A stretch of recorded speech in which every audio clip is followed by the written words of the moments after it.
I'm starving for a man's touch. The giant Apache girl said the lone farmer vertical bar best Wild West stories John Marshall lived alone on the edge of the desert. A lone farmer far from the nearest town. His homestead was small but strong, built to endure the heat and dust of the land. The land was tough, and so was he, but it was also lonely, and loneliness had been his companion for as long as he could remember. Each day was the same, work under the hot sun, followed by an empty evening with nothing but the stars above. There were few people in the area. His neighbors were miles away, and John rarely saw anyone. His only company was the wind, and sometimes the sound of coyotes in the distance. He had once been part of a larger community, but most people had moved on, seeking better land, leaving John behind in his quiet, solitary life. But one evening, as John sat on his porch, the sound of footsteps caught his attention. It was strange because there were no other farms close by. He stood up, squinting against the setting sun, trying to make out the figure. As the figure drew closer, he could see it was a woman. No, not just any woman. This one was different. She was tall, much taller than most men, and her skin was dark, tanned from the sun. She moved with the grace of someone who had lived in the wild her entire life. John's hand instinctively went to the handle of his rifle, unsure if he should be wary or welcoming. He hadn't had many visitors, and this woman was a complete stranger. "Who are you?" John called out, his voice rough from disuse. The woman stopped a few feet away, her eyes locked onto his. She studied him for a moment before speaking, her voice soft but clear. "My name is Tala. I'm traveling." John nodded slowly, still unsure of what to make of her. "What brings you this far out?" "I've been walking for days," Tala replied. "My tribe is gone. I have nowhere else to go." John felt a stir of sympathy. He could see the exhaustion in her face, the dirt and dust that covered her body. She looked strong but weary. "You must be hungry," he said, stepping aside to let her pass. "I've got some food. You can rest for the night." Tala nodded gratefully and stepped into the small cabin. John quickly set a pot of beans on the stove and poured her a cup of water. The warmth of the meal seemed to lift her spirits, and she spoke of the hardships she had faced, how her people had been driven out, how she had wandered alone for so long. As they ate in silence, John couldn't help but notice the way she carried herself. There was a quiet power in her, something he hadn't seen in anyone else. Her strength wasn't just physical, it was something deeper, something that ran through her like a river. After a while, Tala set her bowl down and looked at John, her eyes piercing through him. "I'm starving for a man's touch," she said suddenly. John blinked, unsure if he had heard her right. "What?" she repeated herself, her voice steady. "I'm starving for a man's touch. It's been so long. I need something real." The words hit John like a gust of wind. He wasn't sure if she meant it in the way he thought, but the tension in the room shifted. It was a strange thing to say, and John wasn't sure how to respond. He had been alone for so long, and the thought of another person in his life, someone so different from him, was both exciting and unsettling. "I'm sorry," Tala continued, her voice quieter now. "I don't mean to make you uncomfortable. It's just that I've been alone for so long. I didn't know who else to talk to." John didn't know what to say. He hadn't expected this, but he could see the honesty in her eyes. There was no hiding the loneliness she felt. The years of wandering, of fighting to survive, had taken their toll on her, and in this harsh desert, where survival was a daily struggle, the need for human connection was stronger than anything else.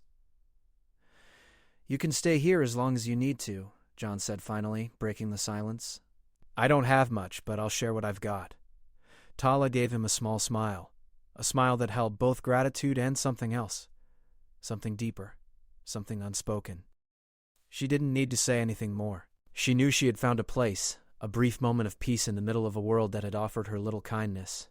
As the night settled in, they sat together by the fire. The crackling flames cast shadows on the walls, and the warmth of the fire filled the room. John couldn't help but feel an unexpected connection to this woman, this stranger who had come into his life so suddenly. He wasn't sure where this would lead, but he knew one thing for certain: his life would never be the same again.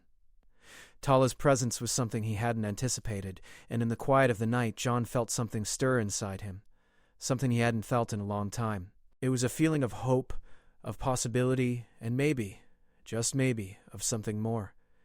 The desert had been silent for so long, and now it felt as if the land itself was waiting for something to change. This first part established, the morning after Tala's arrival, the desert sun rose slowly, painting the sky with colors of orange and pink. John had already started his chores, feeding the animals, tending to the crops, and fixing the fence that had been damaged by the wind. But today, there was something different in the air. The sound of footsteps in the dirt caught his attention. Tala, dressed in her traditional Apache clothes, was standing by the edge of the farm watching him work. "Good morning," she said with a soft smile. John nodded, surprised that she had woken so early. "Morning. I didn't expect you to be up so soon." Tala shrugged, her eyes scanning the wide-open space around them. "I've learned to wake with the sun. It's how we survive out here." John studied her, realizing how much she had survived. There was a strength in her that wasn't just physical. It was a quiet confidence that spoke of someone who had endured more than most. She had been through pain and loss, and yet she stood tall, facing the harsh world with determination. He motioned toward the barn. "If you want, I could use some help fixing the roof. It's a 2-person job." Tala's face lit up. "I'd be glad to help." The two of them worked side by side, their hands moving in unison as they repaired the barn roof. John couldn't help but notice how easy it was to work with her. There was no awkwardness, no hesitation. She was strong and skilled, and though she was much larger than most women, she moved with a grace that surprised him. As the hours passed, they spoke little. It wasn't necessary. Their connection was growing, but it wasn't yet something they could put into words. It was in the small gestures. The way Tala passed him the hammer without asking. The way John lifted heavy beams with ease, their bodies working together in harmony. At midday, they took a break. John wiped the sweat from his brow and reached for his water jug. Tala did the same, her eyes watching the horizon. "Do you ever miss your people?" John asked, his voice quiet. Tala paused, her hand resting on the jug. "I do," she admitted, her voice distant. "But they are gone now. There is no going back." John could hear the sorrow in her voice, the unspoken pain of losing everything. He knew what it was like to feel alone in the world, but he couldn't imagine losing an entire tribe, a way of life. He wanted to say something comforting, but the words didn't come. Instead, he just nodded, offering her a small, understanding smile. The silence between them was not uncomfortable. It was the kind of silence that came from two people who shared a mutual understanding, a bond that needed no words. "What about you? Do you ever miss the company of others?" John thought for a moment. "I used to, but it's been so long now that I've grown used to being alone. The land is my only companion." Tala turned her gaze toward him, her eyes softening. "It must be hard." "It is," he replied, "but it's all I know." They sat in silence for a while longer, each lost in their own thoughts. John realized that Tala had become a part of this quiet, lonely life he had built. Her presence didn't feel like an interruption. It felt like a welcome change.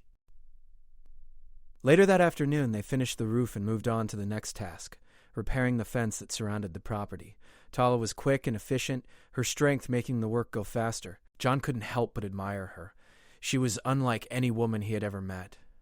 She wasn't delicate or fragile. She was powerful, capable, and had the kind of spirit that made her unstoppable. As they worked, they fell into an easy rhythm. They didn't need to speak much, their movements flowing naturally, as if they had known each other for years. John found himself thinking about Tala more than he expected to. Her strength, her independence, and the way she carried herself with quiet dignity. He couldn't deny the attraction he felt for her, but there was something deeper than just physical desire. It was the connection they shared, something unspoken but understood. At dusk, they sat by the fire, the warmth of the flames filling the air. Tala took the last bite of her meal and stretched her legs out in front of her. "This is better than I've had in a long time," she said, her voice soft but full of gratitude. John smiled, feeling a warmth in his chest. "I'm glad you're here." Tala glanced at him, her eyes thoughtful. "You've been kind to me, John. I didn't expect that. I've known people who've turned their backs on me, who saw me as nothing more than a wanderer." He didn't see her that way. To him, Tala was someone who had survived a life filled with pain and loss, and yet she had managed to hold on to her strength and her spirit. He admired that. "You're not a wanderer," he said finally. "You're someone who's just looking for a place to belong." Tala's eyes softened, and she nodded slowly. "Maybe you're right. I've been searching for something. I didn't know what it was until now." John's heart skipped a beat. There was something in her voice that made him wonder if she meant more than just finding a place to stay. He didn't want to ask, didn't want to assume anything, but the thought lingered in his mind, unspoken. As the fire crackled and the night grew colder, Tala moved closer to him. Without a word, she sat beside him, their shoulders brushing lightly. The simple touch sent a surge of warmth through John. He had been alone for so long that the feeling of another person nearby felt strange but comforting at the same time. They didn't say anything more, but the silence was no longer uncomfortable. It was a silence filled with understanding, with a bond that was slowly growing between them. Neither of them knew where it would lead, but for now it didn't matter. They had found something together, a sense of peace, of companionship that neither of them had known in a long time. As the stars twinkled above, they sat in silence, the night wrapping them in its quiet embrace. In that moment, the desert didn't feel so lonely anymore. The morning after their kiss, John woke to find Tala already up and tending to the animals. The sun had barely risen, but she moved with a calm grace, as if the night before had never happened. It was strange to see her like this, so composed, so strong, when just hours before they had shared something so intimate. John sat up in bed, rubbing his eyes, unsure of what to make of the quiet tension that now hung between them. He stood up and walked to the door, stepping out into the cool morning air. Tala glanced over at him, offering him a brief smile, but there was something different in her eyes, a softness, a vulnerability that had been absent before. "Good morning," she said, her voice steady but not quite as casual as usual. "Morning, John," replied, his voice thick with uncertainty. He didn't know how to act around her now. The night had changed everything, but neither of them had spoken about it yet. It was as if they were both waiting for the other to say something, to make the first move. John hesitated for a moment before speaking again. "You know, I've been thinking about what happened last night." Tala paused in her work, her hands stilling. She turned to face him, her expression unreadable. "We don't have to talk about it if you don't want to." "No," John said quickly, stepping closer. "I want to talk about it. I don't know where this goes. I don't know what I'm supposed to do." Tala's eyes softened, and she stepped toward him. "John, we can't keep running from this, from how we feel. You and I both know there's something between us." John nodded slowly, his heart pounding in his chest. "I know, but I've spent so much of my life alone. I don't want to mess this up." "You won't mess it up," Tala said gently. "We're both here for a reason. We've both been searching for something. Someone to share this life with." Her words hit John harder than he expected. He had spent so many years alone, working the land and avoiding anything that might distract him from his quiet, solitary life. But in Tala, he saw a future. He saw a chance for something more than just surviving. He saw someone who could understand him, who could walk beside him through the rough days and the quiet nights. "I've been afraid," he admitted, his voice low. "Afraid of what this might mean. Afraid that I'm not enough, or that I'll drive you away." Tala stepped closer, her hand reaching out to touch his arm. "You're enough, John. You've always been enough. You've given me a place to stay, a place to heal. I never expected that. But I've come to care about you more than I thought I would, and I think you feel the same." John swallowed hard, his emotions threatening to overwhelm him. He had always prided himself on being independent, on being strong enough to face life alone. But now, with Tala standing before him, he realized that being strong didn't mean being alone. It meant having someone by your side to face the challenges of life together. "I care about you, Tala," he said, his voice thick with emotion. "I didn't expect any of this. But now that you're here, I can't imagine my life without you." Tala smiled softly, a warmth in her eyes that made John's heart skip a beat. "Then we'll figure it out together." For a moment, neither of them spoke. The world seemed to fall away as they stood there, the weight of everything they had shared settling between them. They didn't need to say anything more. They both understood now. They were no longer just two people living in isolation. They were something more: partners, companions, united by the life they were building together. Later that day, John and Tala worked side by side, fixing the fence that had been damaged in the storm. Their movements were more synchronized than ever before, their hands brushing occasionally as they worked. The simple touches felt like a promise, a reminder of the connection they shared. As they finished the work, they stood back to admire the progress they had made. The fence was stronger than before, just like their bond. That night, as the stars began to appear in the sky, they sat together by the fire, just as they had done so many times before. But tonight, everything felt different. The air between them was charged with a new energy, a new sense of possibility. They were no longer just two strangers sharing a meal. They were partners, building something together, something that neither of them had expected, but both of them had needed. Tala turned to John, her eyes soft in the firelight. I've never felt this way before, about anyone. You make me feel like I'm not alone in this world." John reached out, taking her hand in his. "I feel the same way. I thought I was fine on my own, but now I know that I wasn't. I've been missing something. And that something is you." They sat in silence for a while, the only sound the crackling of the fire and the distant howling of coyotes. John had never felt so at peace, so certain of anything in his life. Tala was the one thing that had brought light into the darkness, the one thing that had made him feel whole again. "I'm glad you came here, Tala," he said finally. "I don't know where we go from here, but I want to figure it out with you."